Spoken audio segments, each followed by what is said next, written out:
Imagine finding out the money your parents promised for your wedding, money they'd been saving your whole life, was gone. Not because of an emergency, not because they needed it, but because they bailed out your screw-up brother's gambling debts. Before we dive into it, tell me in the comments where you're from. I love seeing the different places people tune in from. And if you're new here, don't forget to subscribe so you don't miss more stories like this. Now, let's get into it. I'd been dreaming about my wedding since I was little, but not in a fairy tale way. I just wanted something simple, personal, something that felt like Ethan and me. Ethan's a construction manager, quiet, dependable, the kind of guy who fixes a sink before you even notice it's broken. For years, I'd been saving every spare dollar, and my parents always told me, when the time comes, we'll match whatever you've saved. It felt like a promise carved in stone. When Ethan and I finally booked our date and found the perfect vineyard venue, I called my parents right away. I expected squeals from my mom, questions about flowers and dresses. But her voice was tight, forced. She kept saying, "That's nice, honey," and asking if we could talk later. I brushed it off at first. Maybe she was tired. Maybe something came up. That night, as I sat on the couch flipping through wedding invitations, my phone rang again. My dad's name lit up the screen. He never called this late. I answered, already uneasy. His tone was serious, almost formal. "Lena," he said, "we need to talk about the wedding fund." My heart started racing. I remember the hum of the refrigerator, the way Ethan looked up from his laptop, sensing something was wrong. My dad hesitated, like he didn't want to say it. The silence stretched until I could barely breathe. "The money's gone," he finally said. For a second, I thought he meant misplaced, like they'd moved it to another account. But then he said Zach's name, my brother, and everything went cold. I didn't hear much after that, just fragments about debts, about helping him get back on his feet. I sat there frozen, the dream I'd spent years building collapsing in a single sentence. Ethan reached for my hand, but I couldn't even look at him. All I could think was, they chose him over me. My dad's words kept spinning in my head long after he hung up. I sat on the couch staring at the dark TV screen, waiting for it to make sense, but it didn't. When I called back, my mom answered. Her tone was soft, almost cautious, like she was the one who'd been wronged. She told me they used the wedding money to pay off Zach's gambling debts. $30,000. Gone in silence. I asked her how she could do that, how they could take something they promised me since I was a kid. She said, "We didn't have a choice, Lena. Your brother got himself into a dangerous situation." Her words sounded rehearsed, like she'd already convinced herself it was right. I told her they could have called me, asked me, done anything before taking it. She sighed like I was being dramatic. "You're doing fine, sweetheart. You have a good job, a good man. Zach needed us more." That sentence hit harder than anything else. Because what she really meant was, you don't. It was like being punished for being the responsible one. I tried calling my dad again, hoping he'd see reason. He just repeated the same thing. "He's your brother. We had to help him." His voice had that final tone that told me there was no point arguing. I could hear Zach laughing in the background, like he was celebrating. My hands shook so badly I could barely hold the phone. "You didn't even ask me," I said quietly. "You just decided my wedding didn't matter." My dad didn't respond. He only said, "We'll make it up to you one day." And then the line went dead. Ethan came over and pulled me close. I didn't cry right away. I just sat there numb. It wasn't only about the money. It was about what it meant. My parents had chosen Zach's mistakes over my future, and they didn't even seem sorry.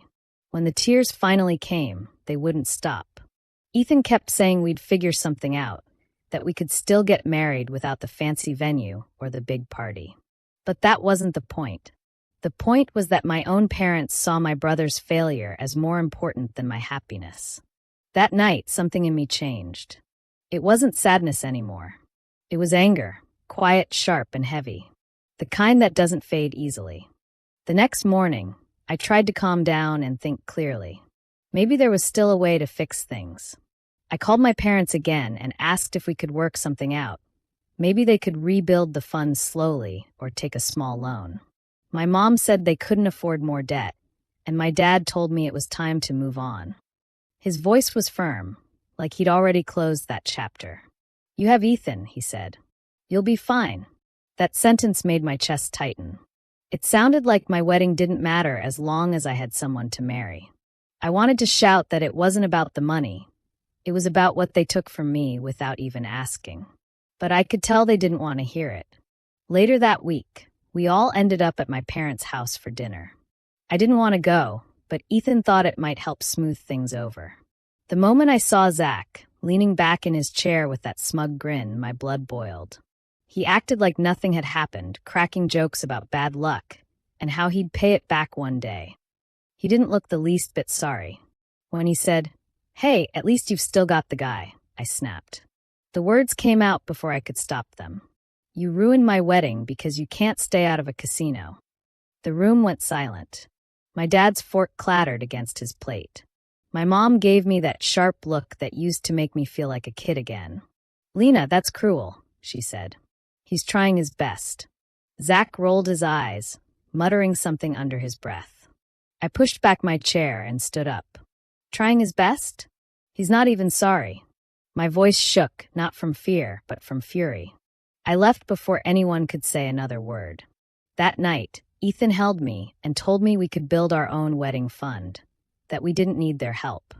I nodded, but deep down, I knew it wasn't that simple. I could forgive a mistake. I couldn't forgive betrayal.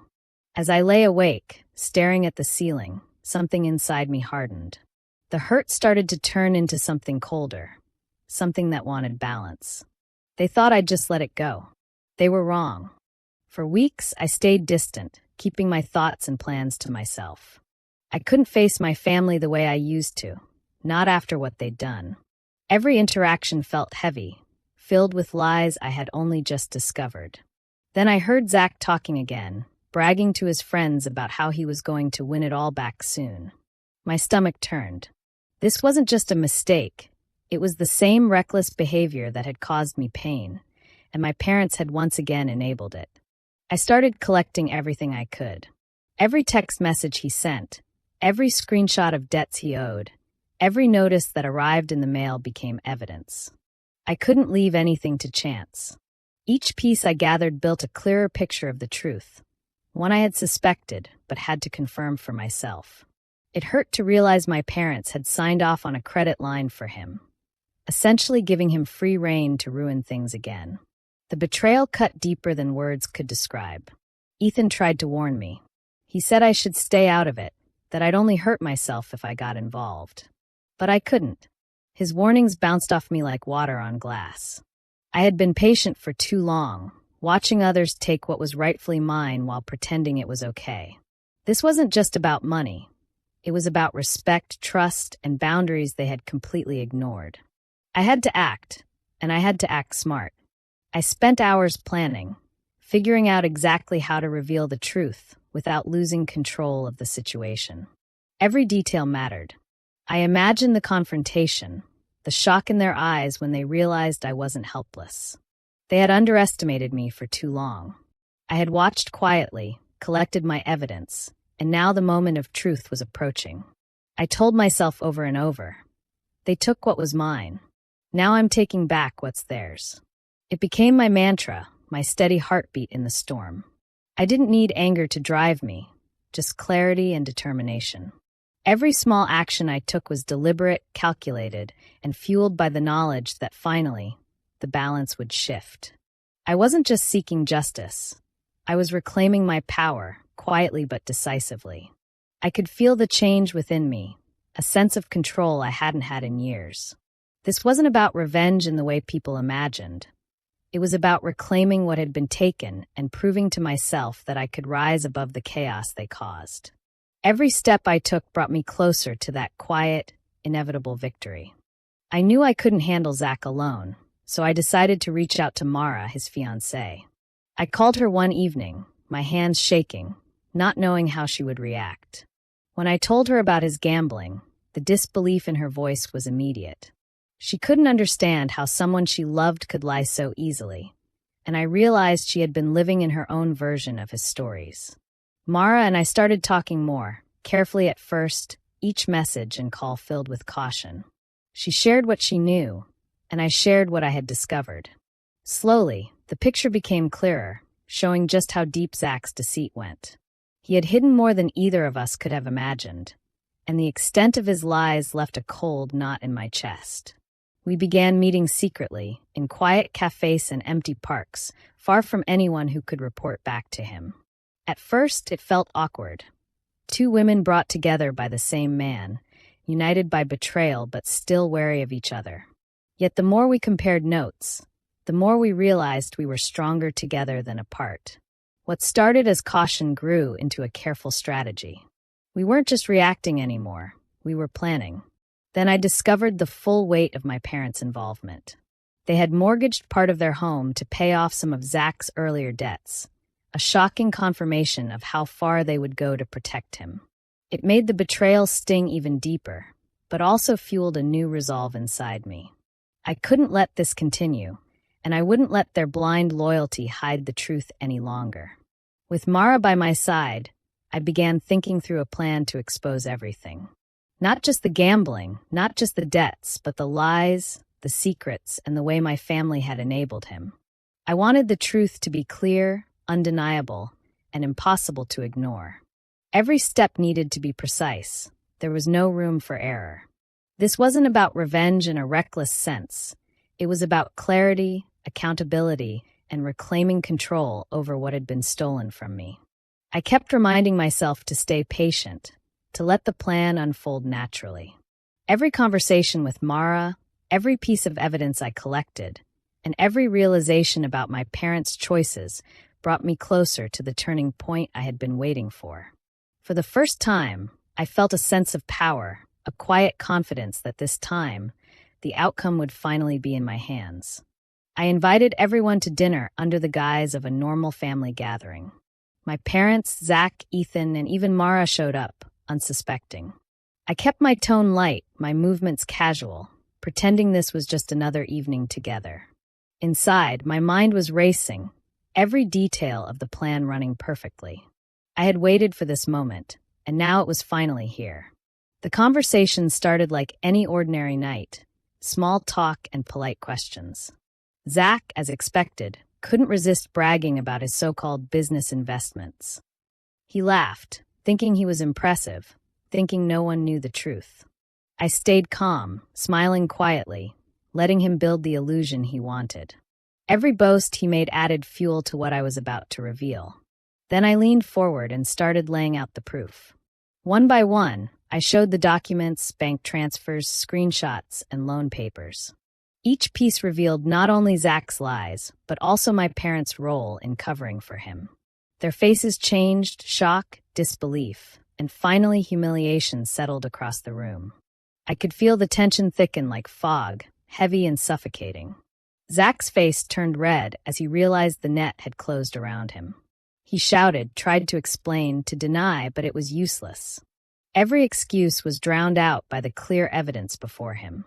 Mara, who had been quietly observing, stood and walked away. Her silence spoke louder than words ever could, leaving Zach behind, abandoned and exposed. My parents were frozen, their usual confidence gone. My father finally yelled, trying to place blame on me. "You ruined this family." His voice shook with anger and desperation, but I didn't flinch. I met his gaze and spoke slowly, deliberately, the words sharp and controlled. "You did that when you stole my future." No one moved, no one spoke after that.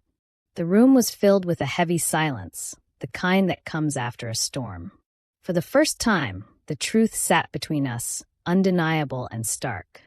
I didn't gloat, didn't need to. The evidence spoke for itself, and the consequences were immediate.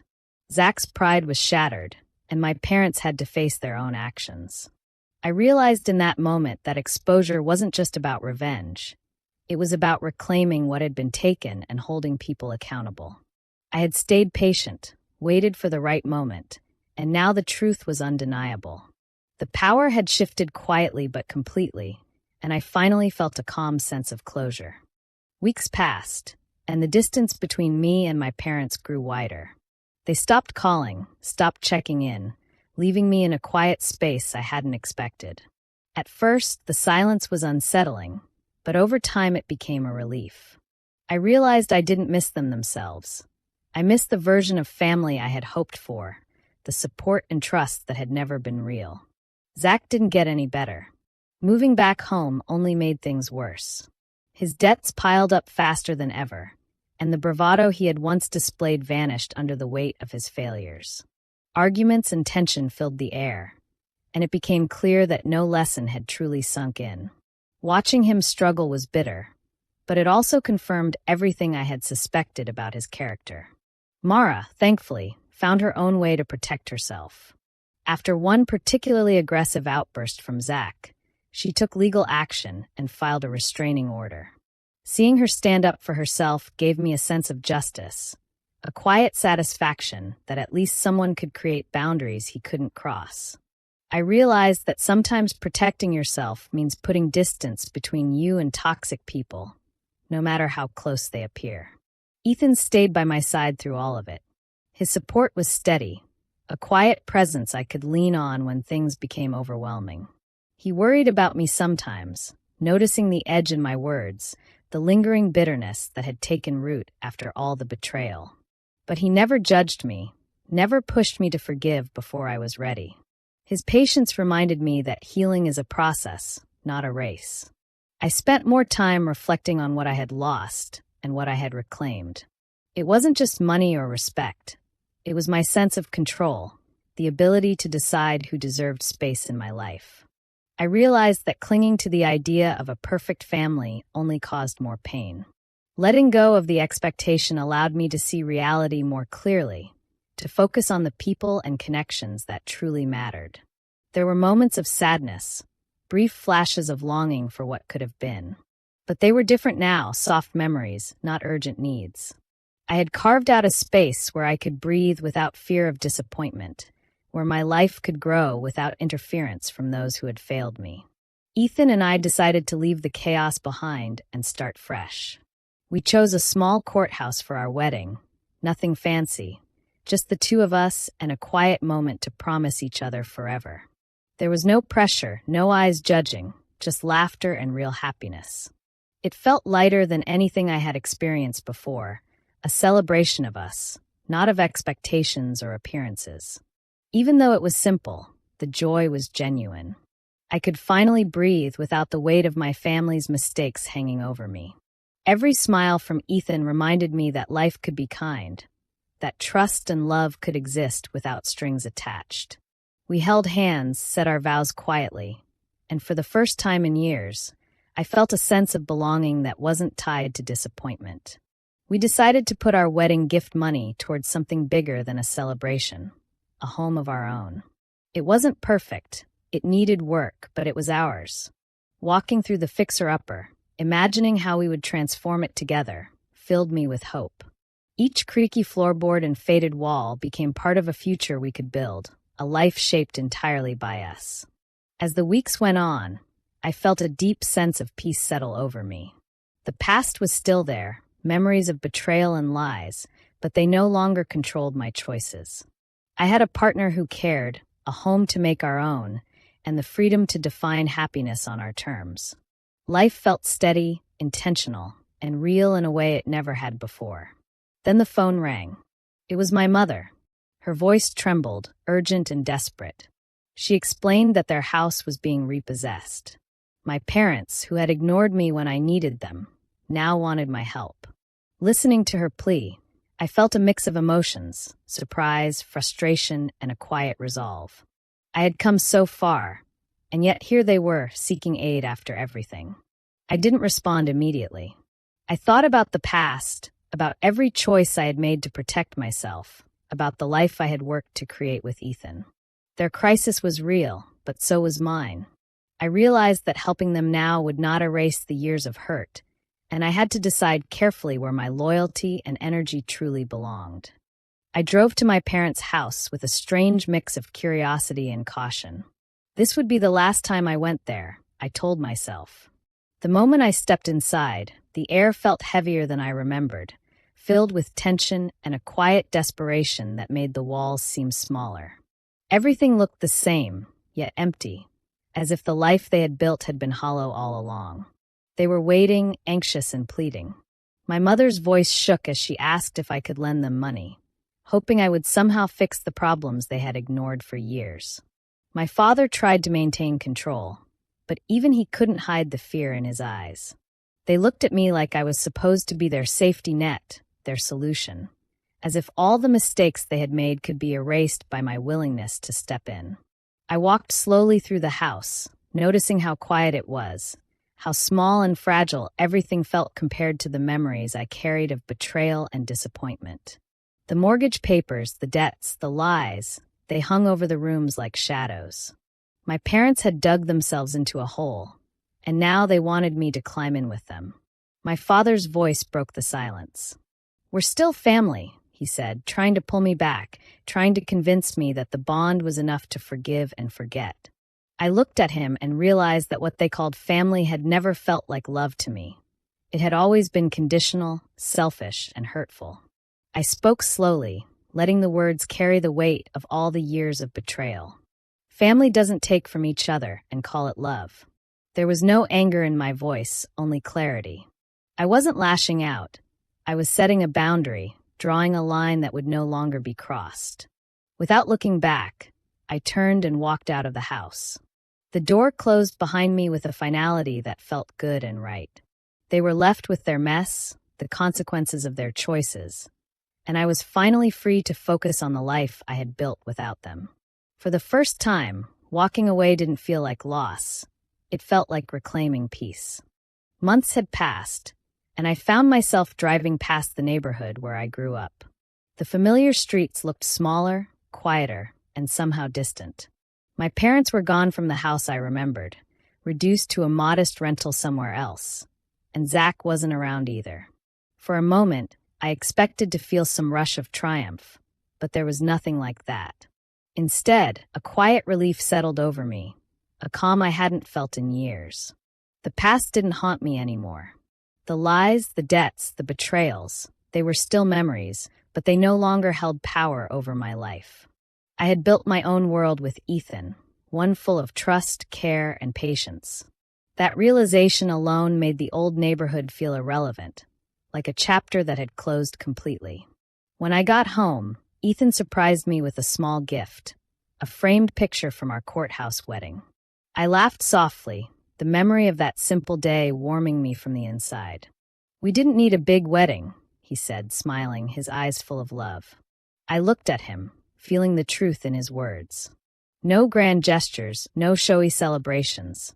What mattered was the life we had chosen together, away from the chaos and toxicity of the past.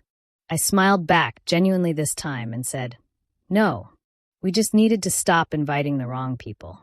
It felt like a release, a final letting go of everything that had held me back. I didn't need revenge in the way most imagine it. I didn't need to see them suffer or fail. My victory was simpler, quieter, and far more satisfying. Sometimes the hardest battles aren't about confrontation. They're about choosing your own happiness, protecting your peace, and refusing to carry the weight of others' mistakes. Living fully, freely, and intentionally became my true triumph. As I placed the picture on the shelf, I felt a calm certainty. I had reclaimed my life, my joy, and my sense of self. There was no bitterness, only clarity and a quiet strength. Sometimes the best revenge isn't about hurting anyone. It's about creating a life they can't touch, a life that is entirely yours. Do you think the best way to deal with betrayal is to walk away and focus on yourself? Or is confrontation necessary? Share your thoughts in the comments. I'd love to hear your perspective. And if you enjoy real-life stories about resilience and moving forward, subscribe and turn on notifications so you never miss the next one.